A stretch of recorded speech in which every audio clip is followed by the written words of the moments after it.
Hello and welcome to another episode of the Pro Tour Review with Goblin Ringleader. Now, we're going to be going over Pro Tour Dark Ascension today, quarterfinals, and yeah, let's just jump right into it. Super excited to be here with y'all. Dark Ascension was an amazing set. One of my favorite Pro Tours to watch because this is the Pro Tour where we saw Brian Kibler make his return to the Pro Tour scene. Boom, boom, boom. The legend John Finkel there up against his opponent. Do-do-do. Do-do-do-do-do.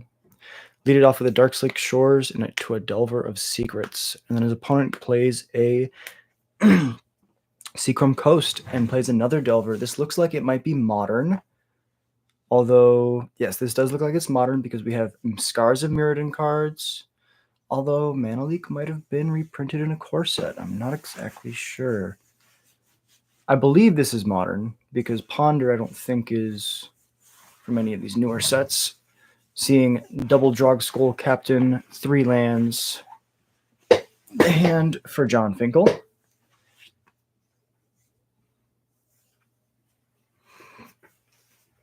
Looks like 2 lands, the Geist land that you can pay a blue and a white to make a 1/1 spirit.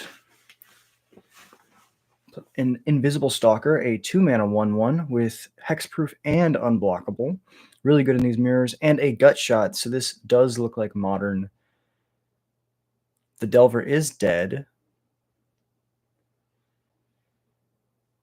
Although this could be a really awesome standard because New Phyrexia could have technically been in this block, or in this rotation. I'm going to go on double speed, just for the sake of time. We have a lot of magic to cover here. Playback speed 2. Opponent's just going to pick up the pace shuffle a little bit faster. John Finkel, untap, upkeep. Draw a Phantasmal Image, one of the really cool cards from a core set. A 2-mana clone of any creature on the battlefield, but if it gets targeted by a spell or ability, you instantly sack it. Opponent, so Drog Skull Captain, the play after the draw Phantasmal Image. Opponent attacks the Invisible Stalker, taps out for a sword of, looks like War and Peace. White and red is the pro on that. Another Drog Skull Captain, making all of his spirits +1/+1 and hexproof twice. Only being able to lord themselves once, though. Untap of keep, equipping the Sword of War and Peace to the Invisible Stalker, making it a 3/3 pro-red, pro-white, as well as hexproof unblockable. So this is a really cool sequence by Matthew here, Mr. Costa. And then Phantasmal Image, probably targeting Drog Skull Captain. Has 3 mana up, although one of them is in Evolving Wilds. Oh, it's not an Evolving Wilds. That's the Geist land that Matthew also has in his hand. Okay, so it pays for the Mana Leak on the Phantasmal Image. It enters as a copy of the Lord. So now all spirits will get +2/+2, or +3/+3, but the Lords themselves will get +2/+2 because they don't buff themselves. And have hexproof. So triple hexproof on all their creatures here. The hand is a Geist of Saint Traft, an Island, and a Gintaxian Probe. Trying to figure out, is this probe worth cycling? Is it just something that I really don't need to do? He does look at his opponent's hand, who does have nothing in his hand. Just a free redraw there. Chooses not to lose the life in the face of the huge flying attackers. Plays a Geist of Saint Traft, which is an okay blocker on the ground, but unfortunately, it looks like this is going to be their 2's base, +2, so they're 4s. This is an attack for 12 in the air. Matthew will go down to 1. John Finkel playing a tap land and passing it over. Matthew Costa plays a Preordain, looks the top 3 cards, but really doesn't feel like he's in a good spot. You can tell by John's body language that he feels like this game is wrapped up. His opponent is at 1. He has 4 flying attackers. He doesn't really have to be worried about damage. His opponent can't possibly kill him with this much damage. Another Preordain, a Shuffle, and, or is it Ponder? Another Ponder, sorry. Preordain's much more powerful. A Shuffle to change the cards, and this might be a desperation draw for Matthew Costa. Thinking.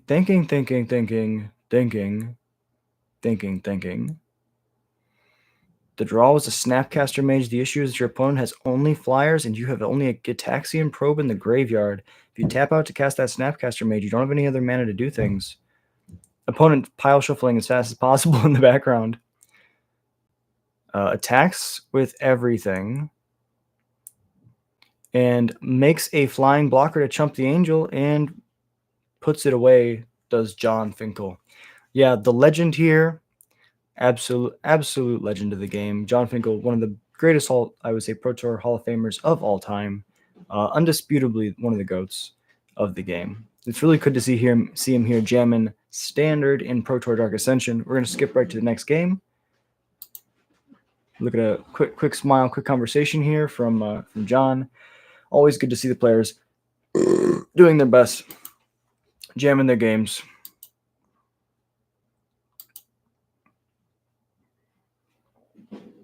Looks like players have kept sevens. Gitaxian Probe right off the bat. Looking at a hand of Snapcaster, land, Gut Shot, land, Phantasmal Image, maybe a Geist, or a Drog Skull Captain.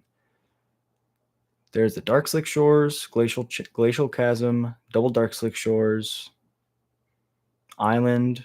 So 4 lands in the hand. The only spells being a Gut Shot, a Snapcaster Mage, and a Phantasmal Image. Probably really hoping that this Phantasmal Image is going to be able to copy one of his opponent's creatures and give him some crazy value off of it. I think it'd be pretty awesome if he can copy like something really dumb here, but it looks like the only creature in Matthew Costa's hand is currently just a Geist, which has hexproof, so you can't target it with the Phantasmal Image. So really interesting here. He has the option to take any of these cards, and now he's trying to figure out, he has the counter magic, he has like the Resilient Threat and the Gitaxian Probe. Which one of these helps him in his game plan the most? Meanwhile, John Finkel is really hoping that he doesn't draw any more lands, looking at these 4 lands in hand with Gut Shot, Phantasmal Image, Snap as backup, or 3 lands in hand.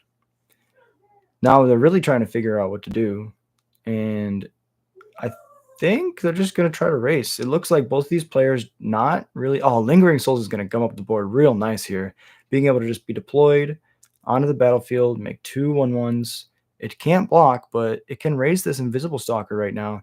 And the respect being shown to the Lingering Souls being countered with a Mana Leak, one of the highest value counter spells in this game.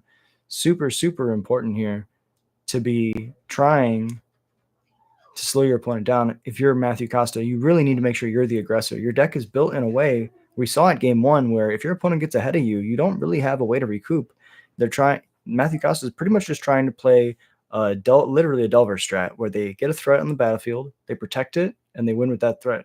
Whereas when John just was able to outrace, there's not much else that Matthew Costa could do to catch up. So looking at Delver, Gitaxian Probe, and one other card, left all 3 on top, plays the land and the Delver after playing through the Mana Leak with the other spell last turn, not really having to worry about too much. A Vapor Snag in hand can take care of this Delver if it flips, but the resource management is super high right now. This feels like what's crazy is this is Standard, but this kind of feels like Modern and Legacy, because we're watching, Ponder, we're watching Delver of Secrets, we're watching Gitaxian Probe and Gut Shot with Snapcaster Mage. It's just so strong. Like, all these cards are just doing so much work. And Gitaxian Probe's going to take a look at his opponent's hand. In response, a Vapor Snag going to target this flipped Delver. Then the Gitaxian Probe resolves, revealing a Mana Leak, a Geist of Saint Traft, and a Delver. Finkel's got to feel pretty confident in this spot. He only has to really worry about, oh, and that's an amazing card. It's a 4-mana 3/3 spirit. When it enters the battlefield, you can gain control of a target creature your opponent controls for as long as you control that creature. And I think it remains tapped. So you can just take away one of your opponent's best creatures and beat them in the air with a 3/3 flyer. Card is very strong. Playing a Delver and a tap land, setting up for next turn, trying to make sure that you have access to as much mana as possible. Set yourself up to be able to play your turn as efficiently. Both players kind of just playing Delvers and passing it over. Looking at the graveyard, 4 mana is definitely representing a snap mana leak, so it has to be played accordingly. John saying, I know what the Delver is going to flip because I pondered those cards to the top, so I'm not going to even show you because I know it's not going to be an instant. Playing the tap creature, so when it enters, it taps out an opponent's creature and it doesn't untap as long as you control it. Being able to have this creature resolve through a mana leak in the upkeep before the Delver can flip. It looks like it would have flipped. The card being a ponder, that gut shot being masterfully used, so he has another one in case his opponent gets another Delver into play somehow. And again, even though John's at 15 here, Matthew's at 18, taking potentially 6 in the air next versus Matthew's clock currently of 1 damage each turn. So super played by John here, applying as much pressure as possible, understanding that Matthew's deck is really just an aggro deck, and if he doesn't have the start that he needs, where his counter spells are able to protect all his stuff, he might be able to just outrace him. Plays a Drog Skull Captain, and oh my god, I think Matthew Costa might be thinking about sideboards here as we move out of these first 2 unsideboarded games. John Finkel with this Drog Skull Captain on the stack probably. Then Matthew says it resolves. Then he says, well, I would like to cast this Phantasmal Image. Now he goes, well, you don't have 3 mana up anymore, so I'm going to go Snap Mana Leak. And that's fine. Then Phantasmal Image runs into the Mana Leak. But it got Matthew uses Snapcaster Mage on not card advantage. If he was able to go Snap Ponder or something like that on his next turn, it would probably be like able to give Matthew enough cards to stabilize. Here, however, John's able to maximize his last gut shot, attack for only 4 right now, but it could be 6 next turn, putting Matthew down to 11. Untap, upkeep, draw, playing a Sword of Feast and War and Peace, putting it on the Invisible Stalker, immediately buffing and then attacking.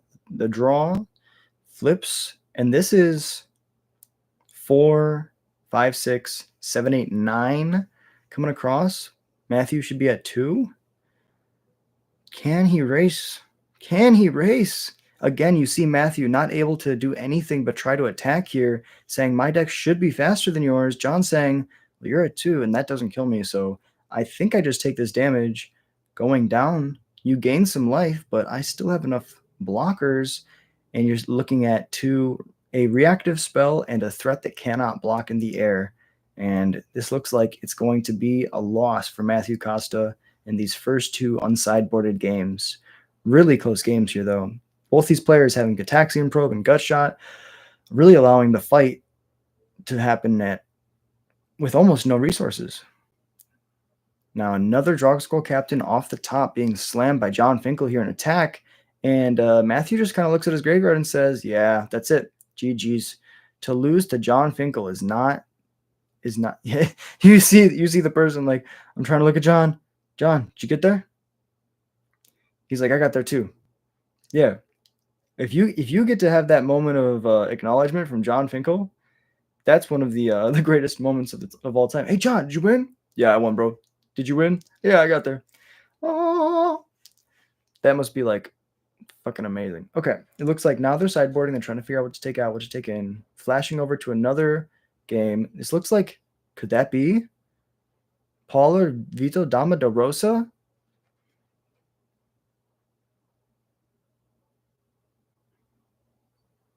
Ponder, keeping the cards on top and drawing. It looks like this is Esper versus Naya.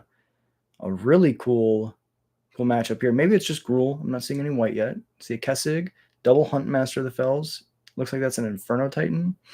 Rampant Growth. Do you all remember when Rampant Growth was a playable magic card in Standard? I think now it's too good. Now you're looking at Inkmoth Nexus, Primeval Titan. Looks like, what is that? So it's Bolt Wave. I think it's Bolt Wave. No, not Bolt Wave. It's Whip Flare. It's a 2 damage to each non-artifact creature. Then he also has a Primeval Titan, and it looks like 2 lands, I believe. One of them being an Inkmoth and one of them being a Huntmaster. Now, his opponent's trying to pressure him as fast as possible, doing the literal Delver strat here, trying his best, making sure that he can apply as much pressure as possible before Paulo gets these high-pressure threats down that can just swing the game in his favor so fast. Primeval Titan, Galvanic Discharge, Huntmaster of the Fells even, being just a crazy card to play. Being able to gain 2 life, make a 2/2, and then if your opponent does nothing, it flips and you get to shock something, and then you gain 2 life and you get to attack. It's just so good. With a 4/4, it's just so good. The last cards in Paulo's hand are amazing. It's a land, which he needs to try to get towards that Primeval Titan, and 2 burn spells, one of which being a Pyroclasm-esque effect, and the other being a Galvanic Discharge. Just a 1-mana burn spell that can go anywhere. A Lingering Souls will make 2 tokens. I'm sure that is the Pro Tour token for that gentleman, Jagger. I'm not going to butcher his name. Respect to the opponent of Paulo Vito Dama de Rosa. To be playing a legend makes you a semi-legend, if not a legend in your own right. So respect. To even make it to the Pro Tour is one of the hardest accomplishments in the world. So shout out to that player. Paulo is going to pass, flipping his Huntmaster because he has nothing else to do this turn. Leaves it back as a blocker. Tries to kill the Delver, I believe. Reading the Ravager of the Fells, one of these new cards from Dark Ascension, trying to kill the Delver with that flip, but then protects it with the Mutagenic Growth in response. These free spells from New Phyrexia being extremely powerful. Looking at the hand from Paulo, you have a Primeval Titan, an Inkmoth. No, Inkmoth is in play. You have 2 burn spells, a Primetime, and a Thrall. The Last Troll. Thrun, the Last Troll. Really cool opportunity here. This is 5 in the air. I believe Whiplash an instant. Trying to figure out, now that he's flipped his Huntmaster, he can afford to Whip Flare next turn, clear the board, and keep his stuff alive. But just to minimize damage right now, he's going to kill the Delver, take 2. Think that his opponent's probably going to flash back this Lingering Souls.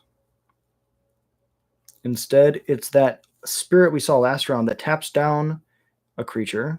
Now, you cast 2 spells in your turn, so my Huntmaster flips, I gain 2, and I make a 2/2, even though my creature does stay tapped pretty much forever.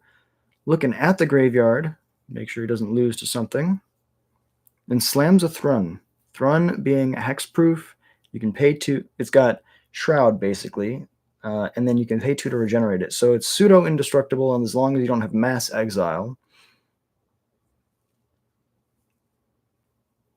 or edicts. And so now, trying really hard to find that 6th land. Sorry, Huntmaster is still tapped, but Paulo just trying to think, how can I play at this state? It starts with a board wipe.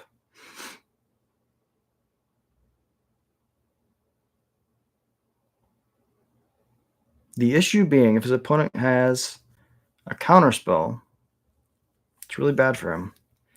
He'll block the Spirit on the Thrun. His stuff still doesn't die. Slag Storm now is unusable because he has a damage marked on his Thrun unless he chooses to regenerate it.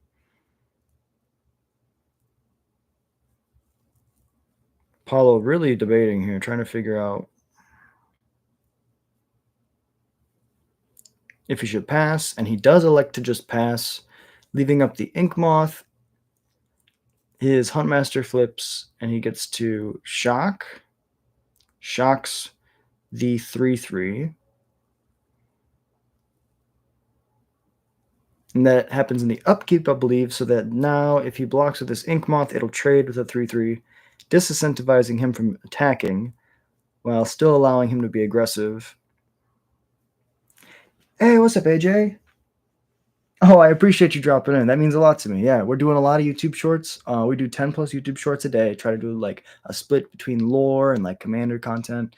I do a lot of competitive stuff. So like I play Magic and Paper every day, but I also do a live stream with Goblins. So if you enjoy, modern, standard, Pioneer, Legacy, we do all that on the channel. Right now we're focusing more on standard just because that's like what we're playing a lot of, and we have an NRG coming up that I'm practicing for. But yeah, besides that, I really appreciate you watching the channel. It means a lot to me. We're trying to grow the Goblin Horde, so thank you for being here. Yeah, reliving the glory days, honestly, watching these Pro Tour matches. Now, Huntmaster is an amazing card here, but when this prime time comes down, the game officially ends because as soon as he gets his 6th land, the following turn he's going to be able to pump his Ink Moth with Kessig Wolfrun for what feels like a bajillion and probably just win the spot. However, he could just win with damage at this point. His opponent is a low enough life total.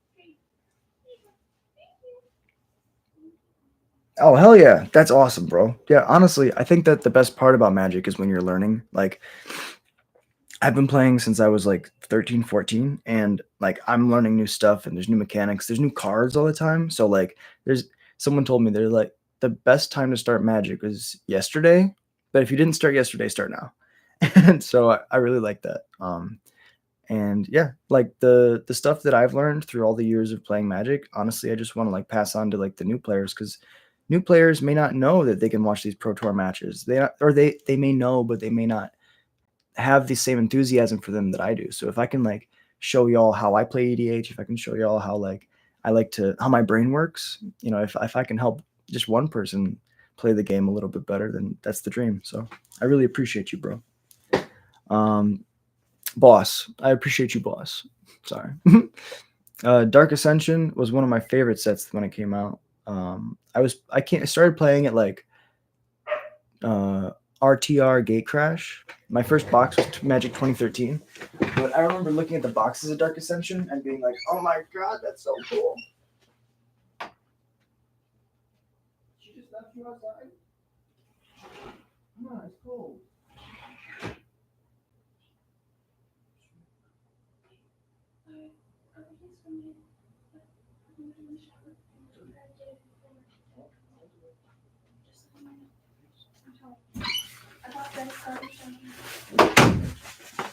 All right, got to bring the dog in when she's outside. Okay, now we're gonna be jumping forward to another match. This looks like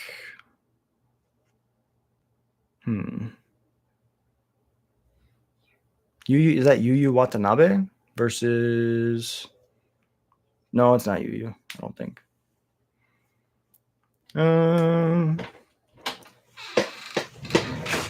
No. I love you. No. My sister tries to put the dog in my room, and I'm like, no, I'm doing something. I love you. Because as soon as she comes in my room, she wants to get out of my room. All right. Come on. So it looks like this game started off with a turn 1 Razorverge Thicket, Birds of Paradise. Turn 1 tapped Wooded Cemetery. Then an untapped Sun Petal Grove to play another bird, and then a pass, and then another land, and then another pass.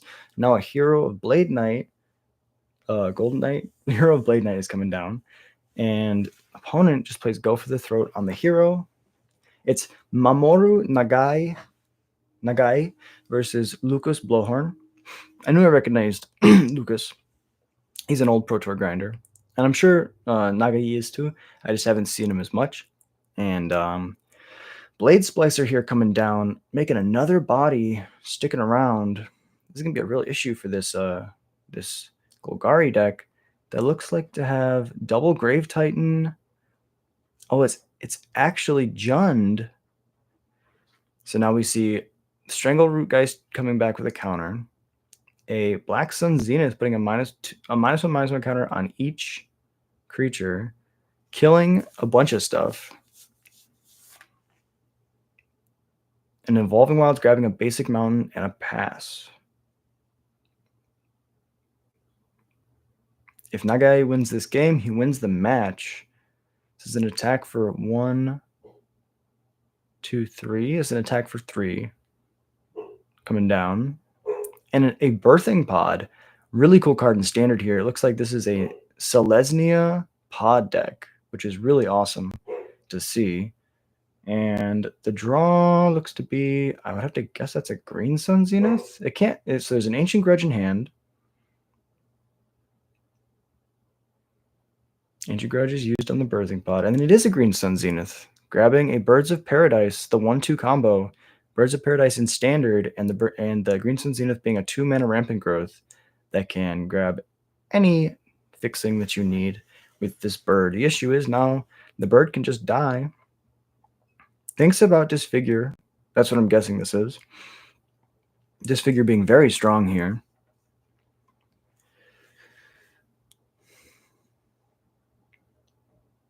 Slams the Grave Titan, makes 2 amazing blockers, and this game might just be over. 1 card in hand. Slamming another Grave Titan. Go to combat. Attack. Make 2 more zombies. This will block and trade. And another Grave Titan comes down. 2 more zombies, and this game is over. Lucas Blowhorn picking it up to Mamoru Nagi. Absolute legend there, slamming the Grave Titans like no tomorrow. And if we jump back over to Paulo versus his opponent, we see a Droxel Captain and a Phantasmal Image in play. This is kind of reminiscent of the match we were watching with John Finkel. However, his opponent is a Thrall and an Inkmoth in the sky. We don't really see the life totals right now, so we got to try to figure those out.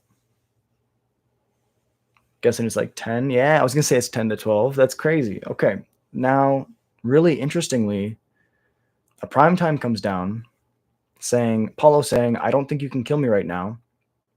Mana Leak. Pay for the Mana Leak. The preparation there is amazing. Grabbing 2 more Inkmoths, knowing that he can just keep throwing flying attackers into these flying blockers, and the third one will get through. However, this Lingering Souls is pretty awesome. Oh, but Kessig Wolfrun gives Trample and Haste. No, just Trample. Gives Trample. And so being able to throw a 1/1 in front of this Inkmoth that's going to get pumped for 1 billion doesn't do anything. Paulo can do something really cool here where he plays a land, he fires up 2 different Inkmoths, and he attacks with 2. Whichever one they block, he activates on.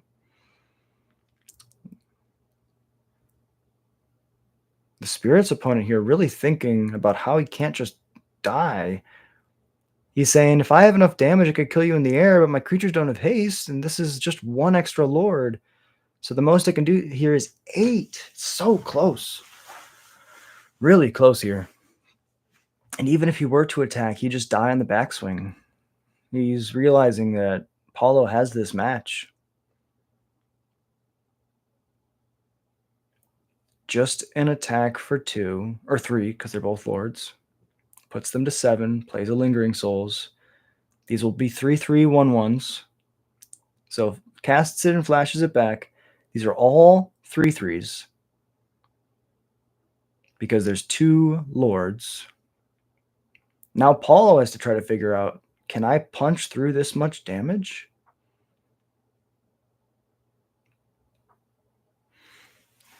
I think what he can do is attack with his Primeval Titan. His opponent's got 3, 6, 9, 12, 15 toughness worth of blockers. If he just attacks, he's got 10 right there, 1, 2 to activate, an additional 8. So that's 18.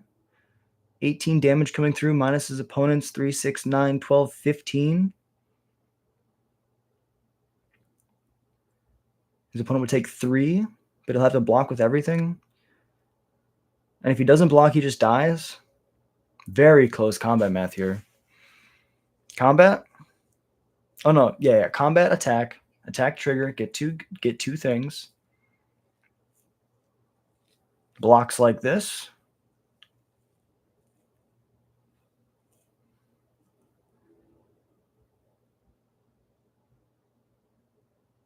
Activate a Kessig for 5. Activate a Kessig for 5.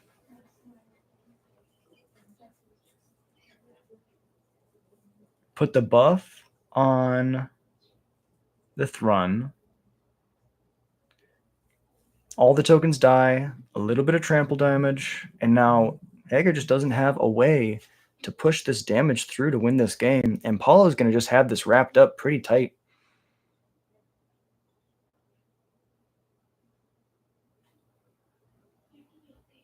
He's saying, oh, because you have an extra Lord, it has an extra toughness, so some of these should be alive. And then he says, well, if the Lord dies, then they die. And they go, okay.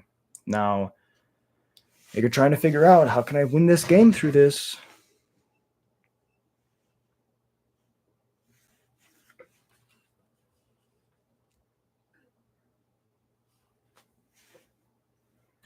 Really tanking here, looking at a Snapcaster Mage, another Drog Skull Captain, and a Mana Leak. Really not being able to deal with these creatures on the field, and goes to activate an Inkmoth, chump blocks, takes a counter on it, and is going to untap and potentially win the game.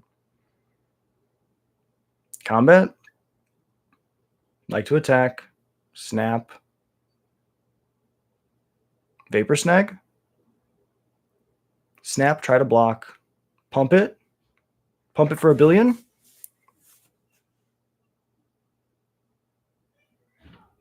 And the hand comes across. Amazing gameplay there by Paulo Vita Damarosa, and he wraps it up 3-0, wrecking his opponent. Thank y'all so much for watching. I'll be back on later for another stream later tonight doing the standard grind. Till then, I've been Jack, and I hope you have a beautiful day.